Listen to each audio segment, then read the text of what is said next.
నమస్తే, welcome to Suman TV. నేను మీ యామ్ని. ప్రస్తుతం మనతో ఉన్నారు ప్రముఖ ఆధ్యాత్మికవేత్త, ప్రముఖ జ్యోతిష్య వాస్తు పండితులు సుభాష్ శర్మ గారు ఉన్నారు. గురుగారితో మాట్లాడి మనకున్న సందేహాలను అడిగి తెలుసుకుందాం. నమస్కారం గురుగారు. శ్రీమాత్రే నమః. గురుగారు, మనం శ్రావణ మాసం అయితే లక్ష్మీదేవి అమ్మవారికి పూజ చేస్తాం, వ్రతాలు అవన్నీ చేస్తూ ఉంటామండి. అదేవిధంగా ప్రత్యేకమైన ఏదైనా దీపం అంటూ ఉందా? ఉంటే మాకు తెలియచేయాలి. తప్పకుండా అమ్మ. అంటే ఇక్కడ దీపారాధన అనేటటువంటిది ప్రతి ఒక్కరి ఇంట్లో చేయవలసినటువంటి ఒక క్రతువు, అంటే విధానం. ఇక్కడ దీపారాధన శ్రావణ మాసంలో ప్రత్యేకంగా చెయ్యాలి అంటే దానికి లక్ష్మీ దీపారాధన అని చెప్పేసి ఒకటి ఉంటుంది. లక్ష్మీ దీపారాధన అంటే అర్థం ఏంటి అంటే గనక మనం ఉదయకాలం 6 నుంచి 7 గంటలకు వెలిగించేటటువంటిది. అదే దీపం సాయంకాలం మళ్ళీ 6 నుంచి 7 గంటల మధ్య కాలంలో, అంటే ఉదయకాలం ప్రాతకాలంలో వెలిగించేటటువంటిది లక్ష్మీ దీపము. అలాగే సాయంకాలంలో అదే దీపం వెలిగిస్తే అది కూడా లక్ష్మీప్రదమైనటువంటి దీపము. కనుక దీనికి పర్టికులర్ అయినటువంటి సమయాలు కొన్ని నిర్దేశించడం జరిగింది. అంటే ఎందుకు వెలిగించాలి శ్రావణ మాసంలో అంటే మన ఇంట్లో ఉన్నటువంటి నెగిటివ్ ఎనర్జీని పోగొట్టుకోవాలనుకున్నా, మనకు సిరి సంపదలు ఎప్పుడూ కూడా సమృద్ధిగా ఉండాలన్నా లక్ష్మీ దీపం అనేటటువంటిది పెడతాము. లక్ష్మీ దీపం అంటే అర్థం ఏంటి అంటే ఒక రావి ఆకు తీసుకోవాలి. రావి ఆకు. ఆ రావి ఆకు తీసుకున్న తర్వాత దానిపైన మట్టితో కానివ్వండి, లేదా వెండితో కానివ్వండి, లేదా బంగారు దీపం కానివ్వండి, ఈ 3 లేనటువంటి వాళ్ళకి ఏంటి అంటే ఇత్తడిది కానివ్వండి, దీపం రాగిది వెలిగించకూడదు, ఇత్తడిది. అంటే ఈ 4 రకాలైన రాగి దీపం పెట్టకూడదు, ఎప్పటికీ కూడా పెట్టకూడదు. ఓన్లీ ఇత్తడిది కానివ్వండి, పంచలోహాలది కానివ్వండి, లేదు అని అంటే గనక వెండిది, బంగారం దీపం, ఇవి లేవు అంటే మట్టి దీపమైనా సరే. ఈ దీపాలను లక్ష్మీ దీపము అంటారు. అది ఎక్కడ పెడితే లక్ష్మీ దీపం అవుతుంది? మామూలుగా మేము గురుగారు మేము ప్రతిరోజు పెడతామండి దీపం, మరి అది లక్ష్మీ దీపం కాదంటే లక్ష్మీ దీపం అంటే అది కాదు. ఎప్పుడైతే నువ్వు రావి ఆకు మీద లక్ష్మీ దీపాన్ని అంటే దీపాన్ని పెడతావో అది ఎలా మారుతుందంటే లక్ష్మీ కటాక్షంగా మారుతుంది. విష్ణుమూర్తి పుట్టింది కూడా ఈ యొక్క రావి పత్రంలోనే అని చెప్పేసి మన పురాణం చెప్పేటటువంటి రావి అశ్వత్థ వృక్షము అని అంటాము. అంటే ఈ రావి ఆకు మీద ఎప్పుడైతే మనం దీపం అంటే ఏంటి? లక్ష్మీ ప్రధానమైనటువంటిది దీపం. ఆ దీపాన్ని ఎప్పుడైతే రావి ఆకు మీద పెడతామో అది లక్ష్మీ కటాక్షాన్ని కురిపిస్తుంది. ఇంట్లో ఎప్పుడూ కూడా మరి లక్ష్మీ దీపం వల్ల ప్రయోజనాలు ఏంటి అనే ఆలోచన రావచ్చు. లక్ష్మీ దీపం వల్ల ఇంట్లో ఆర్థిక పరమైనటువంటి ఇబ్బందులు తొలగిపోతాయి. రెండవది గొడవలు తగ్గిపోతాయి. అంటే భార్యాభర్తలకు కానివ్వండి, అన్నదమ్ములకు కానివ్వండి, అక్కా చెల్లెలకు కానీ ఎవరికైతే ఇబ్బందులు అలాంటి వారికి గొడవలు తగ్గిపోతాయి. మూడవది అప్పుల బాధలు తీరిపోవడానికి ఇది చాలా ఉపయోగపడుతుంది. అలాగే అనారోగ్య సమస్యలు ఉన్నటువంటి వారికి ఆరోగ్య ప్రాప్తి కలుగుతుంది. ఎవరైనా ఏదైనా ఇబ్బందులు, శత్రువు నాశనం జరగాలి అన్న ఈ లక్ష్మీ దీపము వాళ్ళకు ఉపయోగపడుతుంది. శత్రు నాశనానికి ఉపయోగపడుతుంది, ఆరోగ్యానికి ఉపయోగపడుతుంది, అప్పుల బాధలు తీరిపోవడానికి ఉపయోగపడుతుంది. అలాగే ఈ యొక్క భార్యాభర్తల మధ్య ఉన్నటువంటి మనస్పర్ధలు దూరం కావడానికి ఉపయోగపడుతుంది.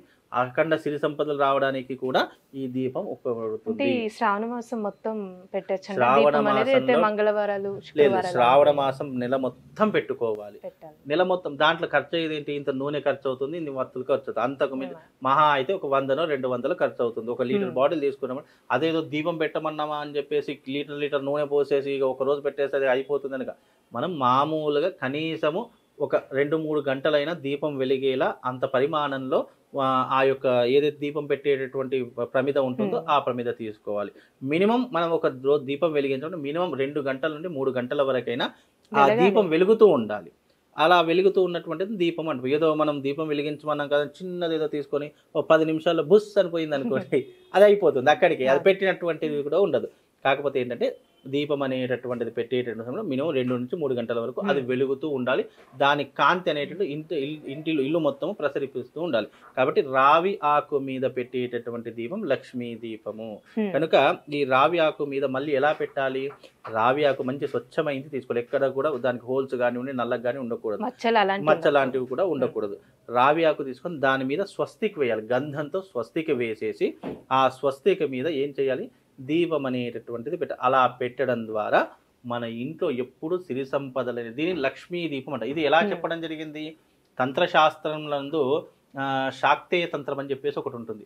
ఆ శాక్తేయ తంత్రంలో ఒక దీపం ఏదైనా వెలిగించాలి, అదృష్టాన్ని సంపాదించుకోవాలి, దురదృష్టాన్ని దూరం చేసుకోవాలంటే ఈ యొక్క విధానాన్ని చెప్పడం జరిగింది. తాంత్ర శాస్త్రంలో చెప్పడం జరిగింది. తంత్ర శాస్త్రంలో ఇలాంటి రెమెడీస్ చాలా కొన్ని వందల రెమెడీస్ ఉన్నాయి. అంటే ఉద్యోగం రావడానికి, మగ సంతానం పొందడానికి, అలాగే ప్రమోషన్స్ రావడానికి, అలాగే మన జీవితంలో ఉన్నటువంటి అప్పుల బాధలు తీర్చుకోవడానికి, వశీకరణ చేసుకోవడానికి, ఇలా కొన్ని వందల రెమెడీస్ ఉన్నాయి శాక్తేయ తంత్రంలో. కాబట్టి శాక్తేయ తంత్రంలో చెప్పినటువంటి విధానం ఏంటంటే నువ్వు లక్ష్మీ కటాక్షాన్ని పొందడానికి శ్రావణ మాసంలో ఈ యొక్క దీపాన్ని వెలిగించు. అదే ఇప్పుడు మీరు ఇంతకుముందు మనం ఒక క్వశ్చన్ పౌర్ణమి రోజున పౌర్ణమి రోజున కూడా 108 ఈ యొక్క రావి ఆకులు తీసుకొని దాని మీద స్వస్తికి వేసి చక్కగా 108 దీపాలు పెట్టామనుకోండి, మనము 300 అంటే సంవత్సర కాలము చేసినటువంటి పుణ్య ఫలితం ఆ ఒక్క రోజులో సంపాదించవచ్చు. బై మిస్టేక్ ఇవన్నీ మాకు తెలియదండి, మేము ఇప్పటివరకు చేయలేదు అని అనుకునేటటువంటి వాళ్ళు మనం రోజు పెట్టడం కుదరలేదు.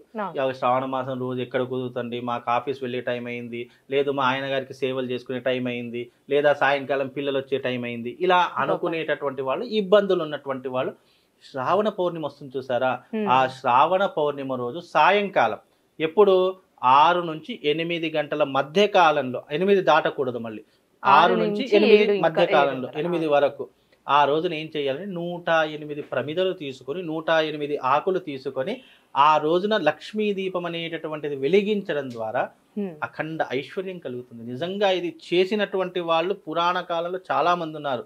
ఋషులు చేశారు, ఋషి పత్నులు చేశారు, అంటే ఋషుల యొక్క భార్యలు చేశారు, అలాగే దేవతలు చేశారు.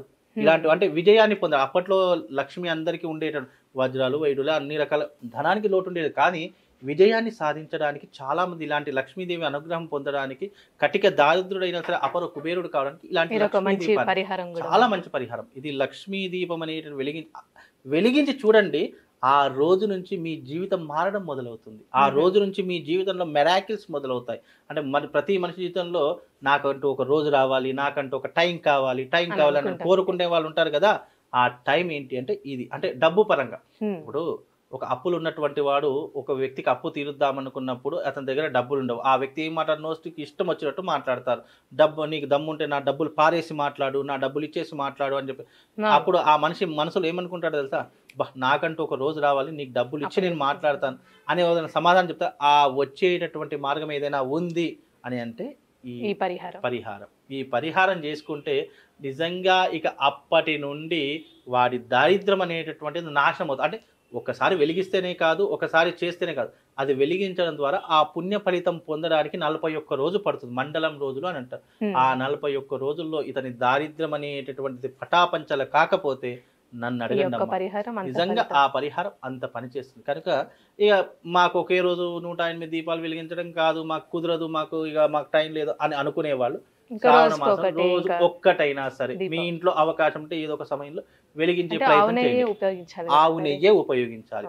ఆవు నెయ్యి అనేటటువంటి నెయ్యి దేనికి వాడతాము మనము? విశేషమైనటువంటి పూజలలో, విశేషమైనటువంటి యజ్ఞయాగాదులలో, ప్రతి ఒక్క శుభ సూచికానికి, అదృష్టానికి నెయ్యి వాడతాము. ఆ నెయ్యి ఆవు నుంచి వచ్చే, గోమాత నుంచి వచ్చేటటువంటి ఆవు నెయ్యి కాబట్టి అది అనేక రకాలుగా దాని యొక్క శ్వాస పీల్చడం ద్వారా కూడా ఎన్నో రోగాలు దూరం అయిపోతాయి.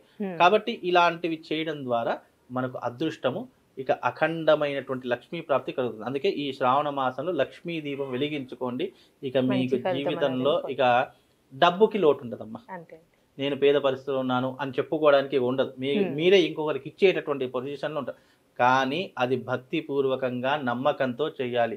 ఇదేదో చెప్పారు కదా, నేనేదో చేస్తాను కదా, నేను చేసి చూస్తాను కదా, ఇలా కాదు. నమ్మకంతో, విశ్వాసంతో చేయి. ఫలితం గురించి ఆలోచించకు. మళ్ళీ అయ్యో చేశానండి, ఫలితం గురించి ఆలోచిస్తే గనక నువ్వు ఏదో ఆశపడో, నీకేదో కావాలని కాదు. ఇలా చేసుకుంటే దాని ఫలితం నీకు ఎప్పుడు ఉపయోగపడుతుంది?